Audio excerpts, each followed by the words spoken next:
Good afternoon, colleagues. I'm glad to meet you all at this pre-workshop webinar, as we are going to discuss the most important issues today that can help you understand why some students may start skipping their lessons, what to do with them, and how to improve your lessons so that your students want to study with you more often. And first of all, let me introduce myself. My name is Irina, and here at Skyena I've been working for more than 2 years. I have been teaching English since 2004. I have vast experience in conducting workshops, assessing lessons, and mentoring novice teachers. So I believe I can give you a broad outline of solutions that are universally applicable. Let's look at our agenda today. So we are going to discuss what can cause poor discipline, highlight some strategies that can help manage students' discipline, and what critical behavior is and how to deal with it. And to begin with, we need to figure out what discipline is. Please pause for a second to come up with an answer. And actually, these questions can help you with an answer. So do you have to attend all lessons to be disciplined? Do you have to cover the whole obligatory course to be disciplined? Do you have to be always on time to be disciplined? Do you have to have a fixed schedule to be disciplined? Do you have to do all homework to be disciplined? How many questions have you answered yes to? If you have answered yes to one or more questions from the previous slide, then you see discipline as obedience to rules. There must be rules in learning, for sure, but the problem is that there must be something more than performing our responsibilities thoughtlessly. For example, being on time, doing homework, etc. Following a code of behavior is something that will unlikely help us to motivate our learners to attend classes. This is why imposing the rules and insisting on following the rules will help neither you nor your students. So, what is discipline in our context? Let us look at these questions and try to answer them.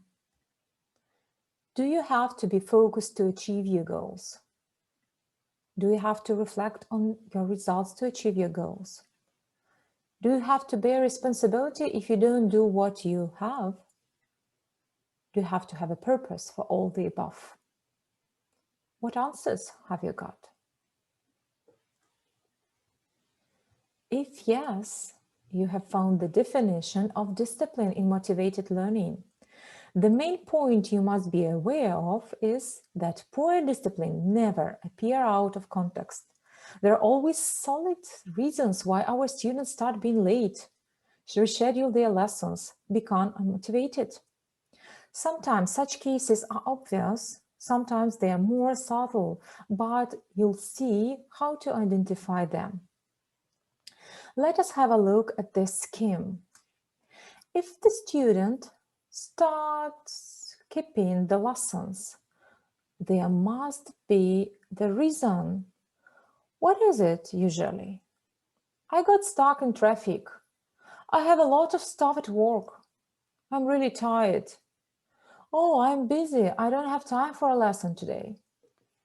These reasons are so different, but there is something that is similar about all of them. The lesson with you is not a priority now, and there is something more important to do instead. The objectivity of this reason will vary each time, from a physical necessity to get home when you are stuck in traffic to a wish to go for a walk or just lay down and do nothing if you are tired. Each time we need to ask ourselves, why is a lesson not a priority for our student now? The first case is then something physically constrains our students from having lessons with you. Studying you is still of a very high priority. The student needs that lesson, but there is something that makes it impossible. For example, when the student is stuck in traffic, when there is no electricity or no internet connection. The solution here is to reschedule the lesson. as you see. Yeah, you should suggest those options because the students are not always aware of them. So you can have 1.5 hour lesson or a double lesson next time. The next case is then a student has a choice to come or not to come to your lesson. And here a student will compare the value of your lesson with anything else that they may choose from. If your lesson doesn't have any value that is plainly obvious for your student, then you should think about how your lessons are connected with student goals, their interests, their preferences, and how you take those preferences into consideration. The quality of lessons is directly connected with discipline and with how frequently your student will want to study with you. If your lessons are not good enough, your students are going to choose something that is more valuable for them at this particular moment. And unfortunately, the problem is not in a student being irresponsible or lazy or not wanting to study, but in the lesson that doesn't meet the students' needs and they signal about. And surely in some severe cases, those problems that we identify in the second stage can lead to the student burnout and complete loss of motivation. The last case differs from the second one in a way that a teacher usually cannot solve the problem by themselves and need to consult someone. And now let us see how it works on practice. Here you can read a case. What information do we have about our student?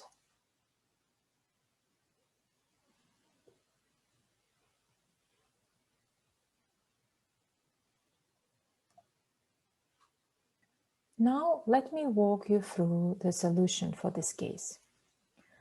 We cannot claim that the problem is about the student's memory simply, because we don't know if lessons were structured in a correct way. If everything stays in short-term memory, then probably there is not enough production during lessons, or alternatively, a wrong course could have been taken. If the student needs English for work, then we need to focus on business English, and that is specifically connected with business-related situations.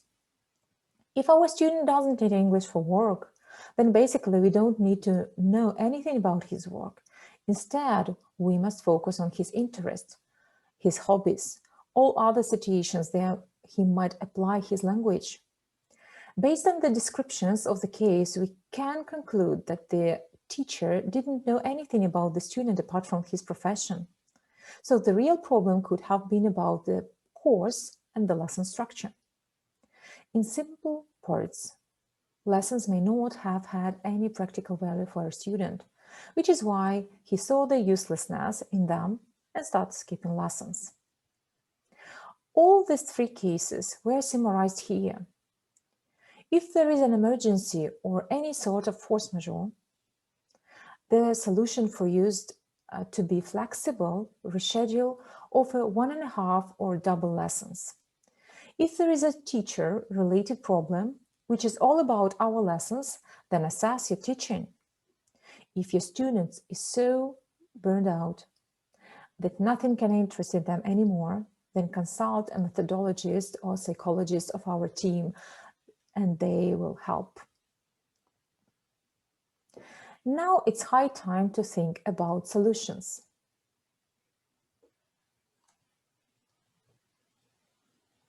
All the solutions that we've talked about so far can be divided into performance-related and administrative.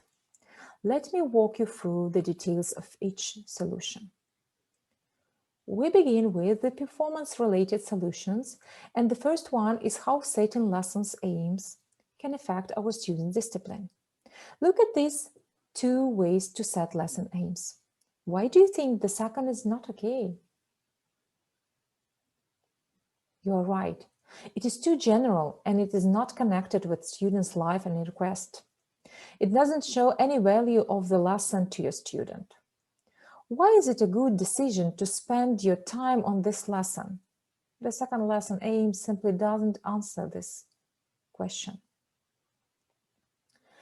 Here you can see 2 simple steps to make your aims personalized.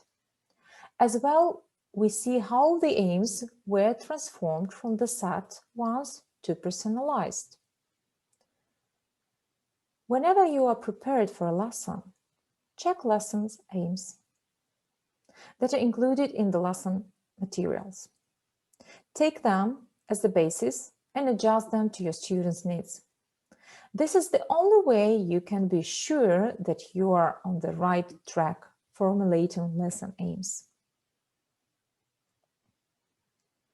Another essential part of each lesson is cool down. But first, can you answer the question at once? If you can't formulate it in a sentence, your students can't either. They will leave with an impression of a useless lesson.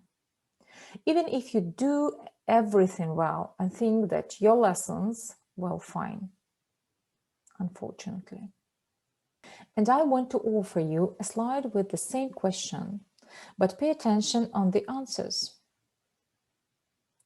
Do these conclusions really highlight the value of the lesson to your student?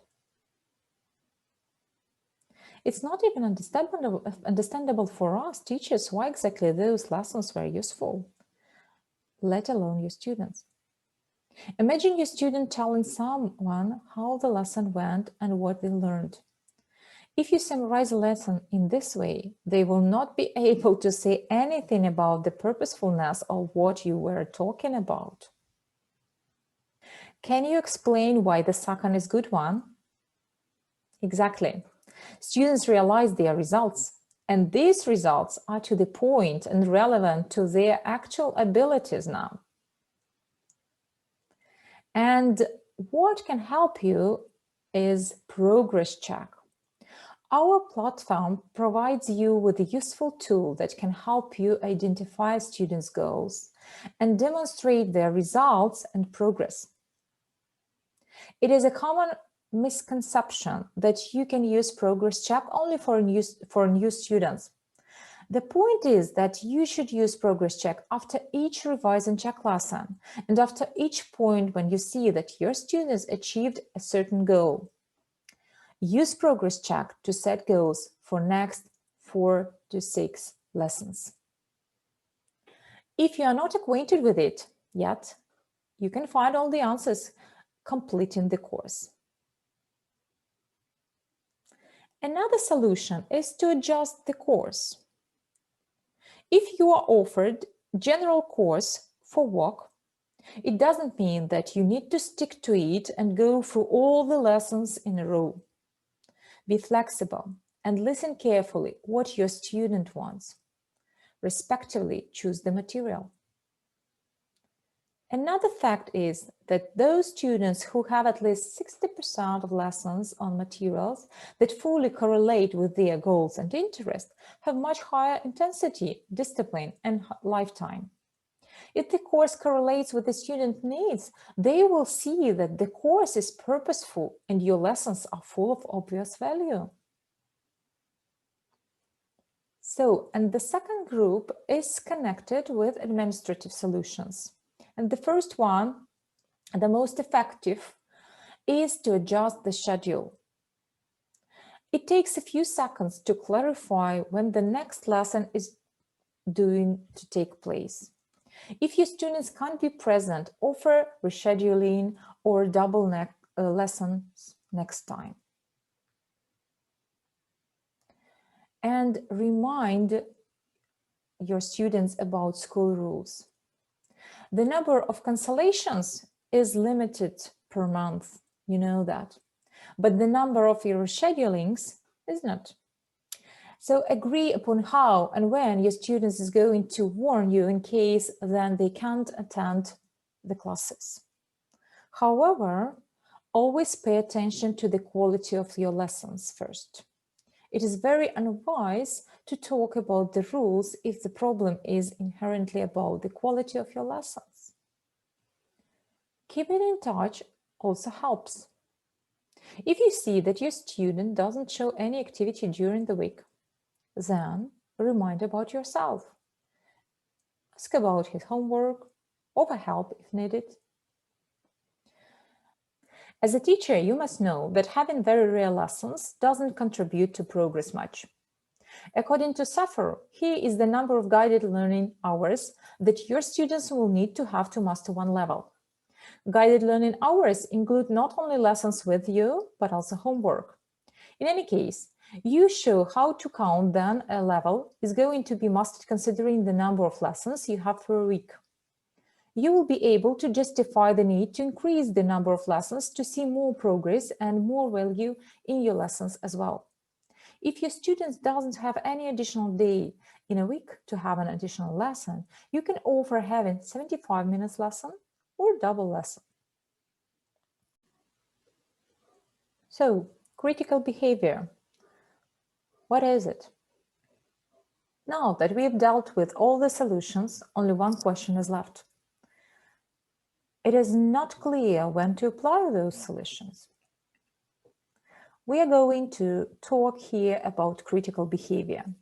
Critical behavior is any derivation from what you usually see. It is a sudden change that happens in your student that influences a learning process greatly. For example, your students start rescheduling lessons more frequently than they used to. They started to be late for their classes. They started being unmotivated. They stopped doing their homework. Or alternatively, they suddenly started doing all of it, probably trying to compensate for the uselessness of the lessons that they have.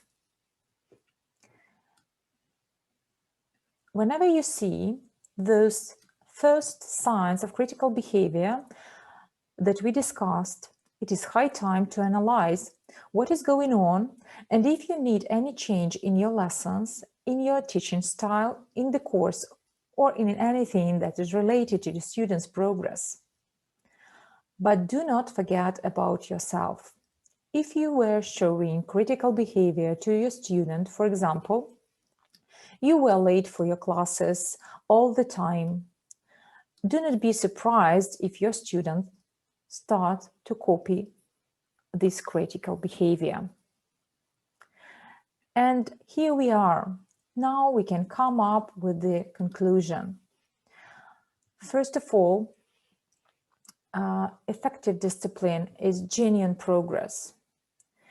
Please make your lessons gripping. Refresh aims with your students from time to time and usually highlight the progress of your students after each lesson. Your next step is to attend the practical part to apply everything that we have learned today. So I'm waiting to see you soon. Have a nice day. Thank you.